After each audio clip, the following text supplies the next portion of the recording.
Hello, hello, good morning, everyone. Hope you're having a blessed and wonderful day.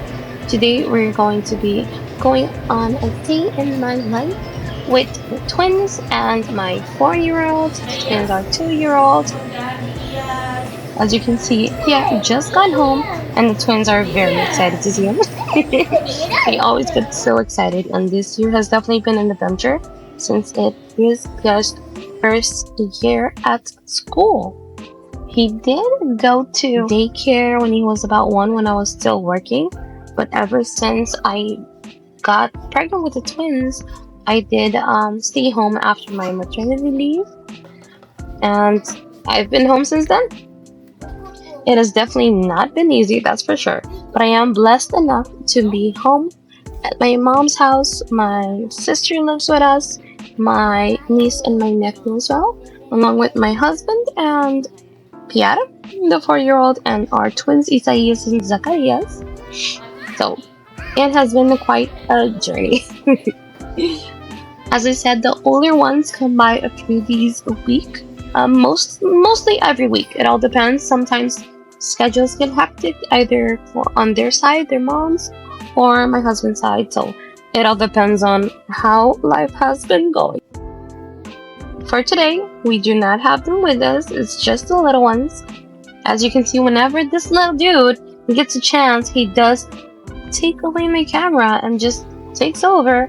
Apparently, he thinks it's really cool to show you his blue car, which is cool, by the way. It is cool. It's very cool. So whenever I do need to get things done, either for my husband or for the home, or I need to organize anything that I have to either give most of my attention to, or I would prefer to not be as distracted or be able to concentrate a little bit better, I do let them just sit in their high chairs. They are strapped. We have had quite an adventure with the high chairs. They have learned to get out of them, and because of safety reasons, we did adjust the straps. We did put an elastic. It's still comfortable for them, but they cannot get it off since I did switch out the sides. That might be a tip. I did switch out the straps at the top so they crisscross in the front, and in the back we put elastic, which is still comfortable for them, but they cannot slide out of it easily. They still can, but they often forget that they can. So that has been very helpful. But as I said, I do let them stay in their high chairs. They're content. They have toys.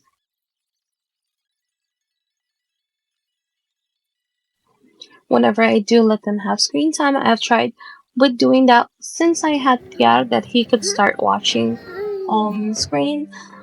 I have always put toys in front of them as well, so they're still active. Sometimes they even forget that they're watching a TV. They just go into their zone. They just go into their car world because they love playing with their cars. So that's usually how that goes.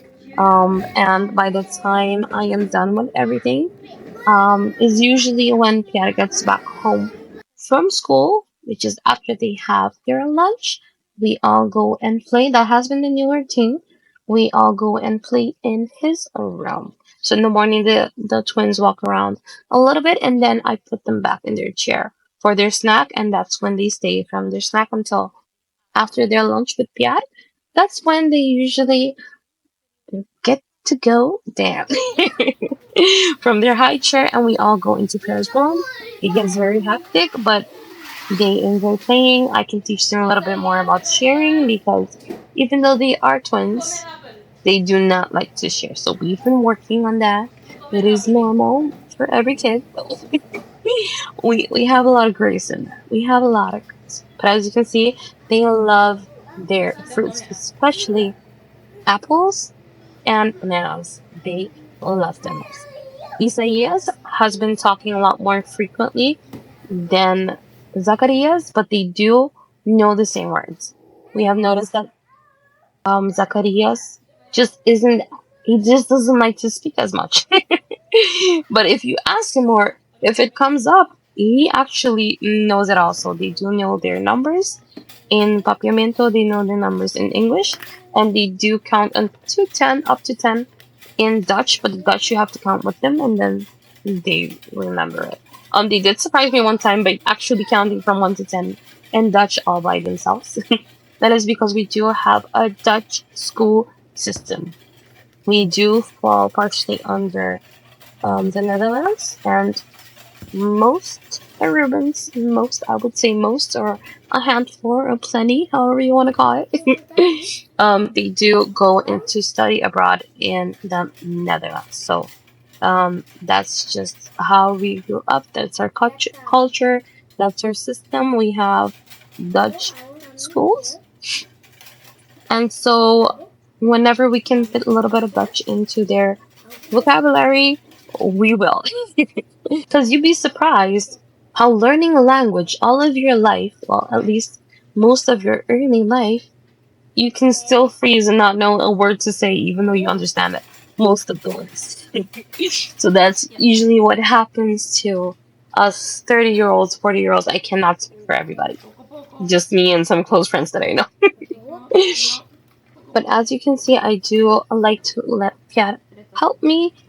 I need to be more patient and give them a lot more grace. And I don't know. I love the Montessori method, but sometimes I do not have the patience. And the control freak in me does not want to let it go. So it is hard sometimes, but I'm trying. I'm trying. He does crack open eggs wonderfully. There was this one time for some reason when he went to help my sister, he just forgot how to crush the egg. So I had to relearn him. It's funny because it was just one time. Just one time. He forgot that one time, and it took him a while to get back into cracking eggs and not like shattering the whole shell. But we're back to it. We're back at it. I have been avoiding teaching the twins, but hopefully we will get to that soon. So as you can see, dishes, everyday dishes. I despise dishes, but I do have to serve my family and I have to steward what the Lord has given us. I will most likely be storing a big chunk of everything we have. We got a shed. We finally got a shed. My mom invested in a shed in the backyard. So we will be doing that. I have done it with most of the things already, but it has accumulated. I remember my mom bringing home some more plates and cups. I'm like, Mom, the whole reason we got the shed was to store things. She's like, yeah, but they're handy. I'm like, yeah, but now I have to wash more dishes. So I may or may not be doing a decluttering series or at least one episode. Hopefully, I can do a series and it can turn into episodes. Hopefully. That's the goal because that would be motivating and that would mean I can clear up some space in the house, which is definitely needed with three growing boys and their big siblings coming over. We love to have them over, of course. So I'm very excited that tomorrow, actually, they're supposed to either be coming home tomorrow or the day after tomorrow. That's going to be fun. I'm going to see if they want to vlog. That would be our first vlog instead of day in the life, or it might just be a day in the life. It will be fun either way, but we'll see. We might just decide on spending some good quality family time, and I might get conviction to not pull out the camera. So that that's all there is to it. Just I got if God tells me now you gotta spend better quality time with them, I will.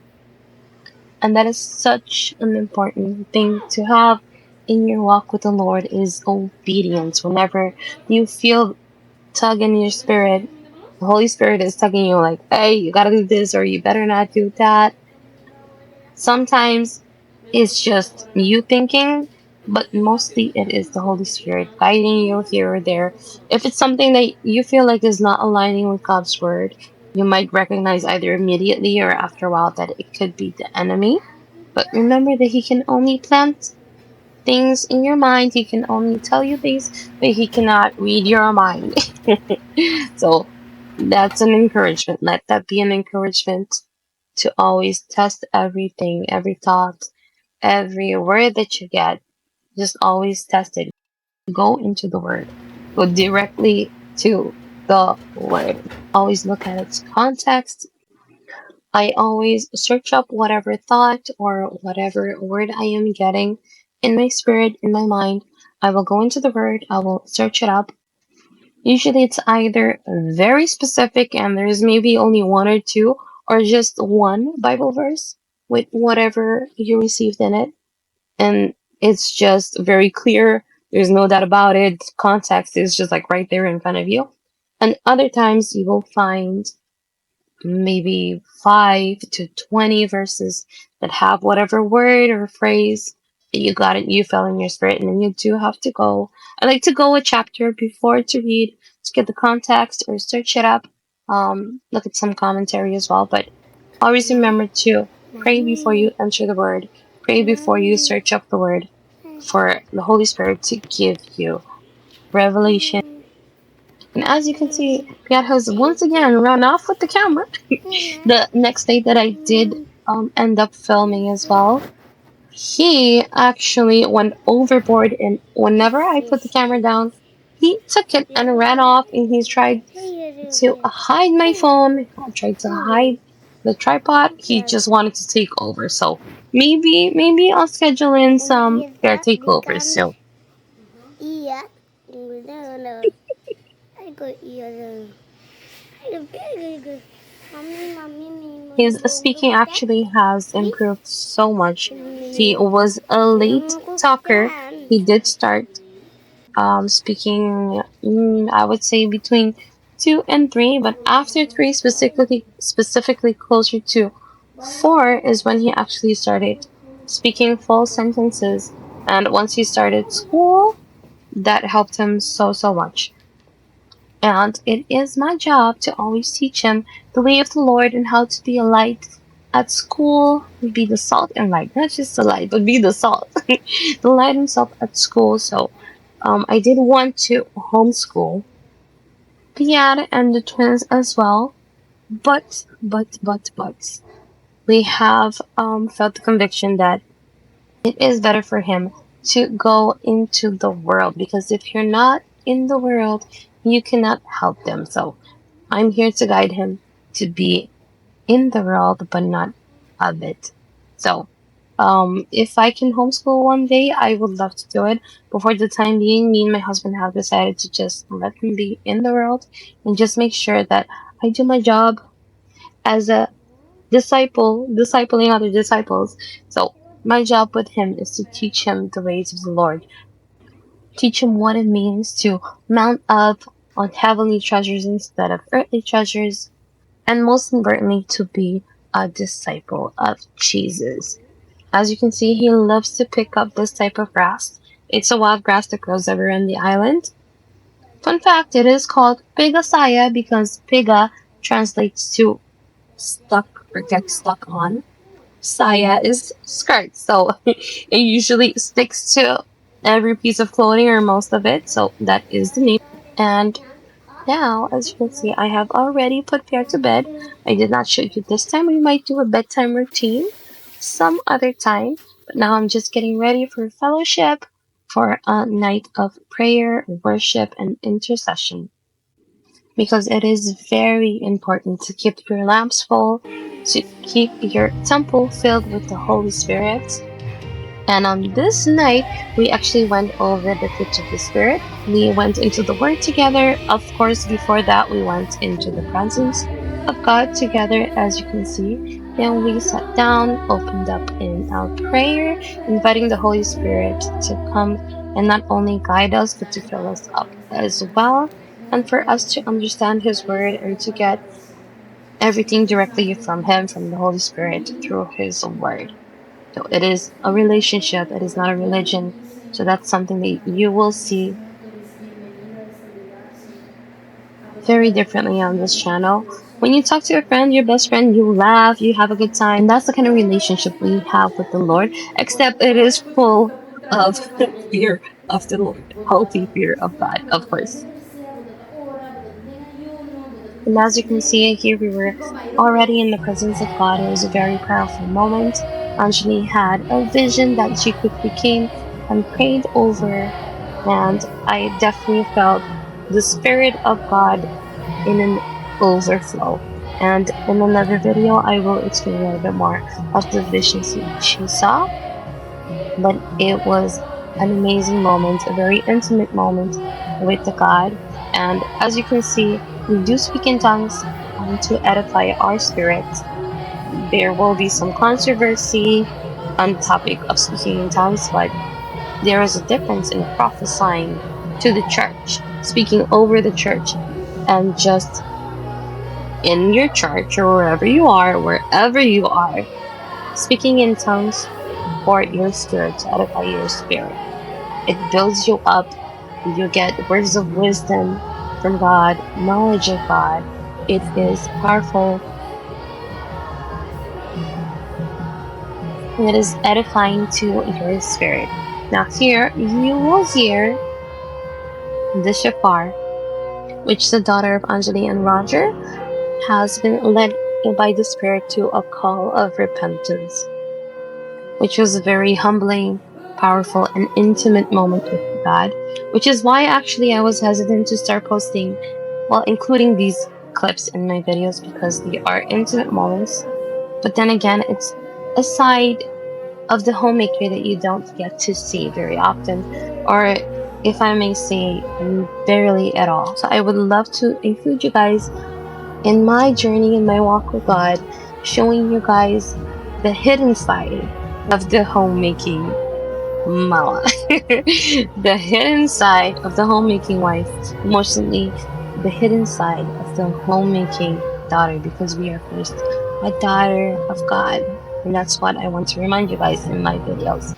Now here we're doing a fun little exercise. We're eating bites of fruit and mentioning what fruits of the Spirit we think we need to make room for the Holy Spirit to work in us, because we do have to surrender those. So thank you guys so much for watching. Remember to comment down below. Let me know if you do want to see more of this side of the Christian life in my videos. Love you guys. Thank you so much for your time. Blessings. Have a wonderful day. Until next time. Bye.